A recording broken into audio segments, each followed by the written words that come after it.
Registration നിരക്ക് ഉയരുന്നത്. പാട്ടക്കരാർ തീരുവയും ഉയരും. സർ, സംസ്ഥാനത്തെ ഫെയർ വാല്യൂ തുക അവസാനമായി നിശ്ചയിച്ചത് 2010-ലാണ്. തുടർന്ന് ഫെയർ വാല്യൂ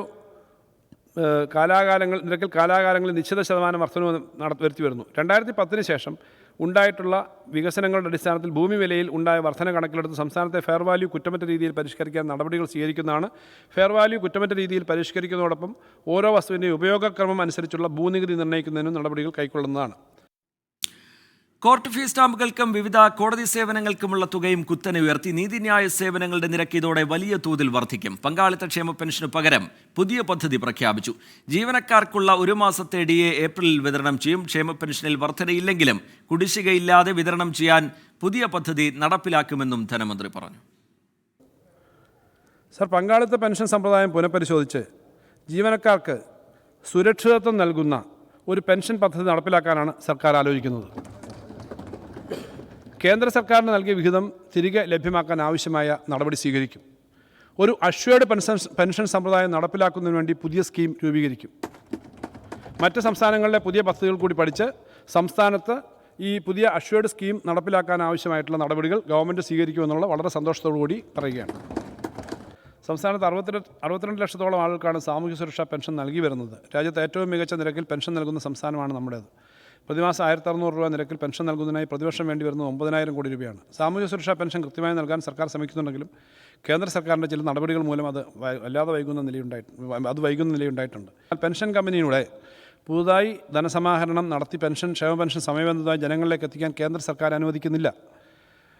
പെൻഷൻ കമ്പനിയുടെ ഈ ധനസമാഹരണത്തെ സർക്കാരിൻ്റെ പൊതുകടമായി കണക്കാക്കി പെൻഷൻ വിതരണത്തിന് ബുദ്ധിമുട്ടുകൾ സൃഷ്ടിക്കുകയാണ്. ഇതുകൂടാതെ സാമൂഹ്യക്ഷേമ പെൻഷൻ നൽകുന്നതിന് വെറും നാമമാത്രമായ സഹായമാണ് കേന്ദ്രത്തിൽ നൽകുന്നത്. അതുപോലും കൃത്യമായിട്ട് നൽകാത്ത സാഹചര്യമാണ്. സർ, ഇതിവിടെ പറയുന്നത് അടുത്ത സാമ്പത്തിക വർഷം കൃത്യമായും സമയബന്ധിതമായും സാമൂഹ്യക്ഷേമ പെൻഷൻ കൊടുത്തു തീർക്കാനുള്ള ഒരു പ്രത്യേക നടപടികൾ സർക്കാർ സ്വീകരിക്കും എന്നുള്ളത് ആണ് പറയുന്നത്. കേന്ദ്ര അവഗണന സത്യമാണെന്നും അതുമാത്രം പറഞ്ഞ് കൈകെട്ടിയിരിക്കില്ല എന്നും പ്രഖ്യാപിച്ചായിരുന്നു ബജറ്റ്. കർശന കേന്ദ്ര നടപടികളുടെ പശ്ചാത്തലത്തിൽ കടമെടുക്കുന്ന തുക കുറച്ചാണ് ഇത്തവണത്തെ ബജറ്റ്. കേന്ദ്രം വിരോധത്തോടെ നീങ്ങിയാലും കേരളം തളരില്ല എന്നും തകരില്ല എന്നും ധനമന്ത്രി പറഞ്ഞു. വിവരങ്ങളുമായി ഷഫീദ് റാവുത്തർ തിരുവനന്തപുരത്ത് നിന്ന് ചേരുകയാണ്. ഷഫീദ്, കടുത്ത സാമ്പത്തിക പ്രതിസന്ധിയുണ്ട്, അതൊരു യാഥാർത്ഥ്യമാണ്. പക്ഷേ വികസന പദ്ധതികളിൽ നിന്ന്, ക്ഷേമ പദ്ധതികളിൽ നിന്ന് ഒളിച്ചോടില്ല എന്നുള്ള പ്രഖ്യാപനം ബജറ്റിലുണ്ടാകുന്നു. സമസ്ത മേഖലകളെയും സ്പർശിച്ചു പോകുന്നു, തുക വകയിരുത്തുന്നു. ഒപ്പം തന്നെ സ്വകാര്യ മേഖലയ്ക്കായി വാതിൽ തുറന്നിടുന്നു. പങ്കാളിത്ത പെൻഷൻ പദ്ധതി പിൻവലിച്ച് പുതിയ പദ്ധതി വരാൻ പോകുന്നു. എല്ലാവരും ഉറ്റുനോക്കിയത് ക്ഷേമ പെൻഷനുമായി ബന്ധപ്പെട്ട് എന്ത് തീരുമാനമെന്നുള്ളതായിരുന്നു. അത് പക്ഷേ കൂട്ടുന്നില്ല. പക്ഷേ കൃത്യമായി കുടിശ്ശികയില്ലാതെ വിതരണം ചെയ്യാനുള്ള നടപടികൾ എങ്ങനെയാണ് ബജറ്റിനെ നമ്മൾ കാണേണ്ടത് ഷഫി?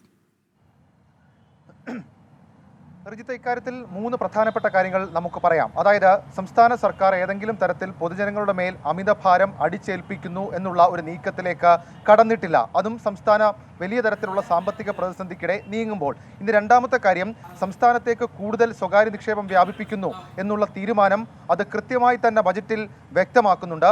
മൂന്നാമത്തെ പ്രധാനപ്പെട്ട കാര്യമായി നമുക്ക് പറയാൻ കഴിയുന്നത് ചില കാര്യങ്ങൾക്ക്, അതായത് സാമ്പത്തിക പ്രതിസന്ധിക്കിടെയുള്ള ചില കാര്യങ്ങൾക്ക് അധിക വിഭവ ധനസമാഹരണം, അതും സംസ്ഥാന സർക്കാർ ഈ ബജറ്റ് കൊണ്ട് ലക്ഷ്യം വയ്ക്കുന്നുണ്ട്. ഇനി ഈ ധനമന്ത്രി ബജറ്റ് പ്രസംഗം ആരംഭിച്ചപ്പോൾ തന്നെ കേന്ദ്ര സർക്കാരിനെ കണക്കറ്റ് വിമർശിച്ചാണ് അദ്ദേഹം ആരംഭിച്ചത്. അദ്ദേഹം പറഞ്ഞത് ഇങ്ങനെയാണ്: കേരളത്തിലെ സമ്പദ്ഘടന ഒരു സൂര്യോദയ സമ്പദ്ഘടനയായി മാറുന്നു.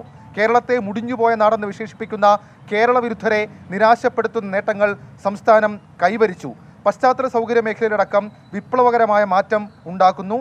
കേന്ദ്ര സർക്കാരിന് കേരളത്തോട് ശത്രുതാപരമായ മനോഭാവം എന്ന് പറഞ്ഞുകൊണ്ടാണ് ധനമന്ത്രി KN ബാലഗോപാൽ ഈ ബജറ്റ് ആരംഭിച്ചത്. ഇനി ഈ ബജറ്റിലെ ഏറ്റവും പ്രധാനപ്പെട്ട കാര്യം അത് ഈ പങ്കാളിത്ത പെൻഷനുമായി ബന്ധപ്പെട്ട സർക്കാർ എടുത്ത തീരുമാനങ്ങളാണ് എന്നുള്ള കാര്യത്തിൽ തർക്കമില്ല. അതിൽ ഏറ്റവും പ്രധാനപ്പെട്ട കാര്യമായി നമുക്ക് പറയാൻ കഴിയുന്നത് പങ്കാളിത്ത പെൻഷൻ പുനഃപരിശോധിക്കും എന്നുള്ള തീരുമാനത്തിലേക്ക് സംസ്ഥാന സർക്കാർ എത്തിയിരിക്കുന്നു. നേരത്തെ ഇത് പഠിക്കാൻ ഒരു വിദഗ്ധ സമിതിയെ നിയോഗിച്ചിരുന്നു.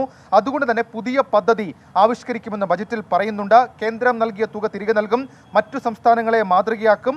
അതേസമയം അതിനുമപ്പുറത്തേക്ക് സർക്കാർ ജീവനക്കാർക്ക് ഒരു ഗഡു ക്ഷാമബത്ത അത് ഏപ്രിൽ മാസത്തെ ശമ്പളത്തോടൊപ്പം വിതരണം ചെയ്യാനും ഈ ബജറ്റിൽ തീരുമാനിച്ചതായി ധനമന്ത്രി KN ബാലഗോപാൽ അറിയിക്കുന്നുണ്ട്. ഇനി അധിക വിഭവ ധനസമാഹരണമാണ്. അതിൽ ഏറ്റവും നമുക്ക് പറയാനുള്ളത് കോടതി ഫീസുകൾ ഉയർത്തി എന്നുള്ളതാണ്. റിവിഷൻ ഹർജി ഫീസ് 1500 രൂപയാക്കി വർദ്ധിപ്പിച്ചു. 50 കോടിയുടെ അധിക വരുമാനം ഇതിലൂടെ സംസ്ഥാന സർക്കാർ പ്രതീക്ഷിക്കുന്നുണ്ട്. മദ്യത്തിന്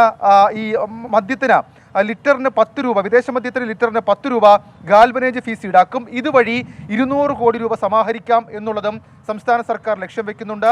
കേരള മുദ്രപത്ര നിയമം ഭേദഗതി ചെയ്യും. അതായത് ലീസ് കരാറുകളുടെ സ്റ്റാമ്പ് ഡ്യൂട്ടി കൂട്ടി, രജിസ്ട്രേഷൻ പട്ടികയും പുതുക്കി, പാട്ടത്തുക നികുതി വെട്ടിപ്പ് തടയാനുള്ള നടപടികൾ സംസ്ഥാന സർക്കാർ സ്വീകരിക്കുമെന്ന് ബജറ്റിൽ പറയുന്നുണ്ട്.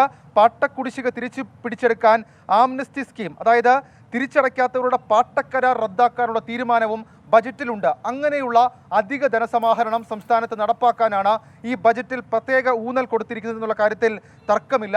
മണൽവാരി പുനരാരംഭിക്കും.